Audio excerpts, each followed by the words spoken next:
Continuing through my exploration of the Scottish Highlands, I make my way to Cairngorms, another distinct Highland setting, this time with mountains, old pine trees, and views of a wide river. The Cairngorms National Park is the largest in the British Isles, covering a range of mountains and surrounding hills. This is so beautiful. Walking around in the Cairngorms National Park is an experience one should not miss when in this area. Moving by the side of the Cairngorm Mountains are herds of reindeer, not endemic to Scotland. These reindeer were brought by a Swedish scientist who found the Scottish landscape very similar to the Swedish Lapland, and therefore can support the species. You don't get to be this close. Today, they thrive by the Cairngorms Mountains, which in winter can become the highest, coldest plateau in the British Isles. Here at the center of Glenmore, the reindeer can roam freely from the forest to the hills where visitors can feed them and see them up close.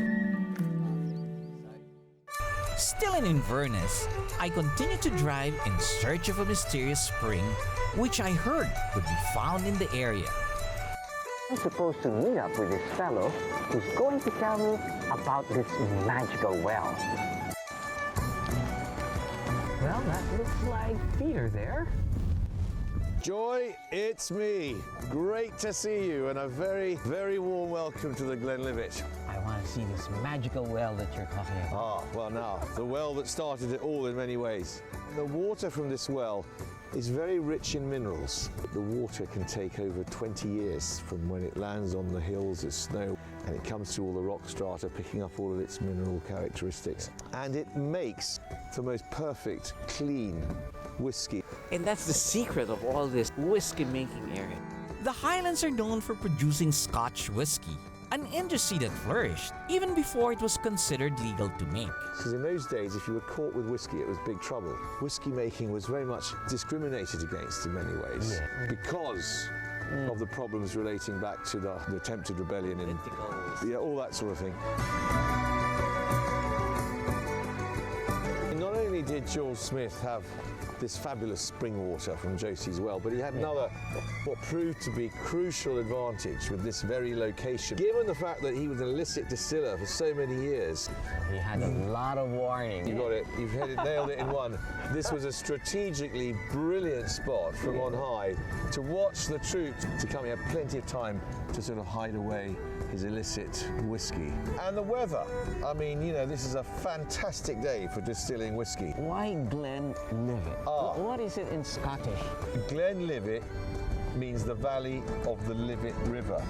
And the Livet, again, is a Gaelic word, and in English it means the smooth flowing one. The Glenlivet is where it all began. Peter explains to me the synergy between soil, water, and climate, coupled with the element of time to create Scotch whiskey. And this is the Pack Horse Bridge, across which more or less all of George Smith's then illicit, the Glenlivet, would have actually taken its first journey down towards Aberdeen and, you know, Edinburgh, where of course King George. Peter invites me to have a taste of Glenlivet whiskey before I go. Well, I think a wee dram won't hurt. Now, Joy, you'll have heard about all of our famous Scottish castles with secret passageways. And you have a passageway here? We do here at the Glenlivet have our own secret passageway up into George Smith's library. I'm going to take you through that now. Well, here we have a wall, but a little hole here. Okay, and we open sesame, and in we go, after you. And this will be great fun. Here we are. The George Smith Library. So this is the place, huh? This is the place for us to now get into the serious business. Oh, I I thought it was supposed to be the fun business. Well, it's fun as well, but it's the serious business of nosing and tasting Yes. the Glenlivet range. Have you ever done one of these before? No. I'm not a serious drinker, but I'm ready to try it. The nose is actually more important than the mouth. First is just fill your glass up with this spring water we've just drawn from Josie's well. Water down whiskey to 20%. We start with this new make whiskey. It's quite a good idea to close your eyes when you're doing this because it optimizes your other sensory capabilities. The point about this nose is it's lovely and clean. That's right.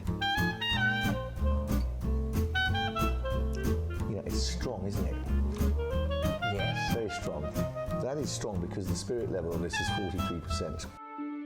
We gradually progressed from the 12-year-old to the 25-year-old whiskey, each having that smooth, delicate taste true to its name. Just talking about the thrill, romanticism, and collaboration between elements makes the distillery experience very intoxicating indeed.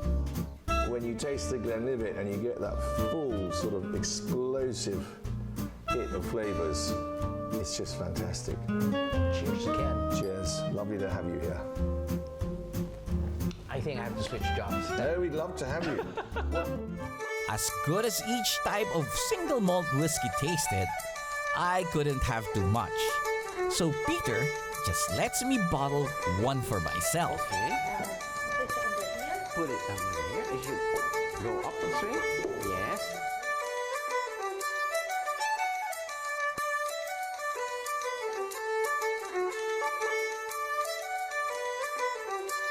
Well, Joy, it's been a great pleasure to have you here. You told me earlier you would be slipping back across the Smuggler's Way down south. So can I smuggle this out? Well, since you're trying to take the Smuggler's Trail, I would like to present you on behalf of the Glenlivet Distillery a little leaving present for thank you you to very smuggle much. on your way down south and then back to Manila. Thank you very much. With my crate of whiskey safely in the boot, I think I'll take the Smuggler's Trail and see where that leads. Exploring the vastness of the ancient Highlands, its intriguing history and age-old traditions, and this finely crafted piece of British engineering is an experience of a lifetime. There is more to discover as I continue on to the second part of the Scottish adventure.